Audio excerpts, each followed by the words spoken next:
Alright mga padi, so welcome back dito sa aming shop, no? Dito na tayo sa Paddy Works mga padi. So ayun nga mga padi, ito ngayon meron tayong Lancer Pizza na GLXI, no? Kababayan natin from Bicol din, no? So bali ito, pangatlong araw na natin na ginagawa kasi may idle issue siya. So akala namin typical na idle issue lang na sinasabi ni Bossing nung kachat pa lang namin. Tapos nung Monday, dinala to sa amin ni Bossing. At yun nga, inabot na kami ng medyo gabi. Pero hindi namin siya natapos. Kaya sabi namin kay Bossing, iwan mo na lang. At kailangan pa namin i-check ng maigi yung problema ng sasakyan. So initially kasi yung issue ni Bossing is yung typical na issue ng Lancer mga boss, no? Yung bumabagsak yung idle kapag nag-aircon, walang steering assist, ayun. And then, so nung dumating siya, na-check naman natin agad na yung kanyang IACB is defective na, no? Shorted na yung IACB niya. And then chinek din namin yung kanyang ECU, and luckily mga padi, isa to sa mga hindi nasira ang ECU, no? So good yung ECU niya. Kaya nung Monday, nakabitan agad namin siya ng IACB and napagana namin agad. Problema, yung isa pang issue ni Bossing is yung misfiring ng sasakyan niya na pag nire-rev mo, nagpuputol-putol yung andar tapos pumuputok-putok yung tambucho mga pati. Alam ko marami rin nakaka-experience sa inyo ng ganyang problema, no? So ngayon mga padi, yan. So ginawa namin, tinanong namin si Bossing ano na yung mga pinagawa niya dito. Basta hindi na inelaborate ni Bossing kung ano yung ginawa niya dito sa sasakyan. Basta sabi niya lang napagawa niya na ito sa ibang mga shop na malapit sa kanila kasi taga-tagig lang naman to si Bossing. May mga pinagdalhan daw siya. Napagastos daw siya ng halos mga 40k.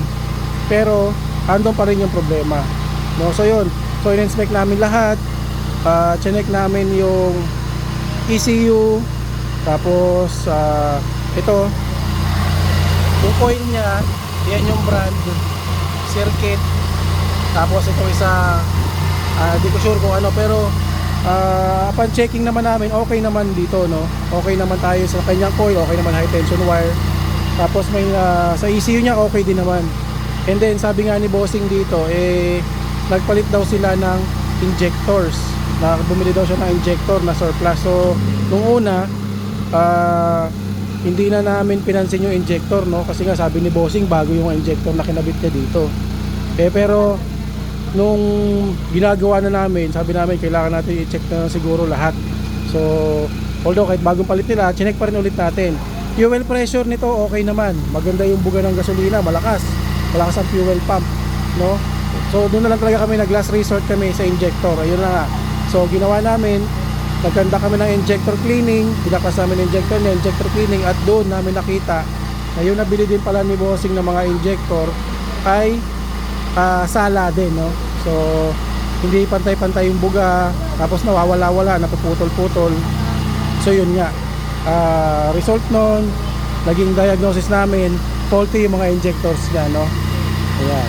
So kaya ginawa namin, buti meron kaming stock na injectors nitong pizza. Ayan, sinalpakan namin ngayon ng 4 na injector. Ayan na yung andar ngayon yan.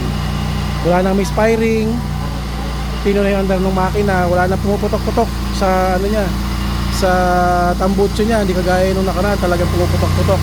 Akala nga namin nung una map sensor, no? So nag-resort kami sa map sensor, salba kami ng mga map sensor.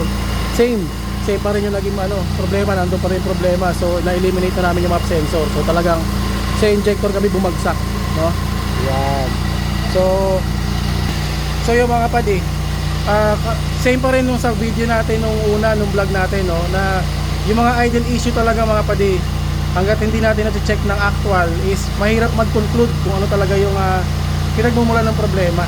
So ito, nag-misfire. So akala nga ni Bossing baka same daw nung huling vlog natin, yung baka madumi gas tank, mahina fuel pump. So okay naman lahat sa kanya. Ang naging problema nga talaga dun sa kanyang injectors, no? So ngayon okay na siya. Ito mga padi, tingnan nyo. Maririnig din naman yung andar. Tuloy-tuloy yung andar niya, pino. Pag nirev natin, may power.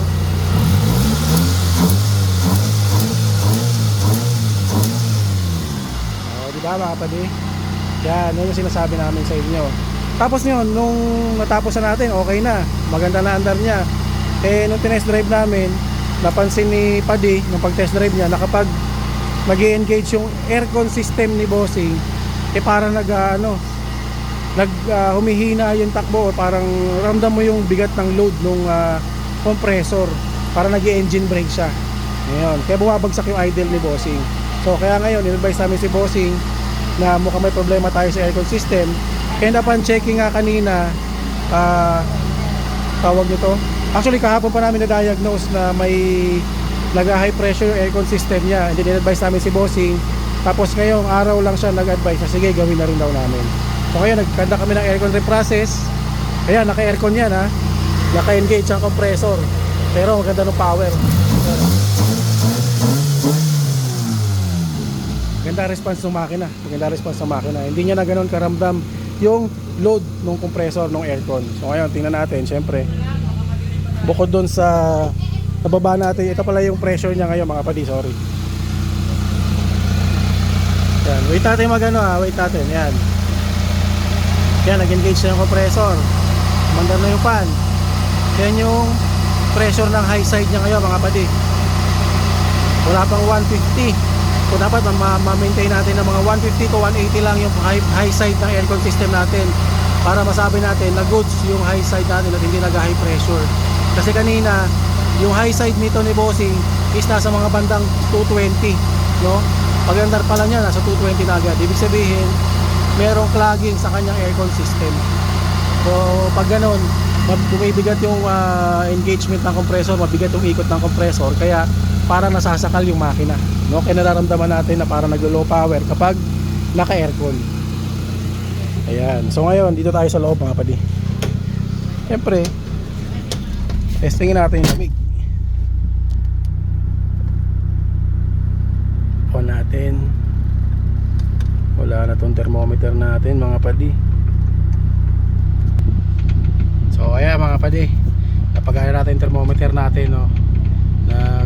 Ano lang yung battery. So ayan mga padi, yan yung lamig ng kanyang aircon system ngayon mga padi. Ayan, maabot ng 6. Napakalamig niyan mga padi, ganyan kalamig. So ayan, yung aircon outlet ni bossing wala na, pero pwede na yan sa may lumalabas sa lamig. Ayan, nag 5.9 mga padi, no? Ayan, so ngayon yung ICB niya okay na. Sira nga pala itong kanyang RPM. Yan, pero pag ginagalaw mo yung ayan, yung steering niya, ayan, maramdaman mo tumataas yung idle niya. Yan. Yan, tapos nag-idle up din siya mga padi. Alright. So ayun mga padi, successful na tayo dito sa ating Lancer Pizza. And after nitong aircon na ginagawa natin, ino-observe lang natin ngayon, kapag goods na, pwede na itong i-release kina bossing, no? So hopefully hindi na mapagastos ulit si bossing ng malaki sa ibang pinagpapagawa niya, sayang yung 40k, no? Ayun, so yun lang mga padi. Ayun, meron tayo dito isang Starlet, no? Ayun, panlaro. Vlog natin maya maya mga padi. Alright, thank you.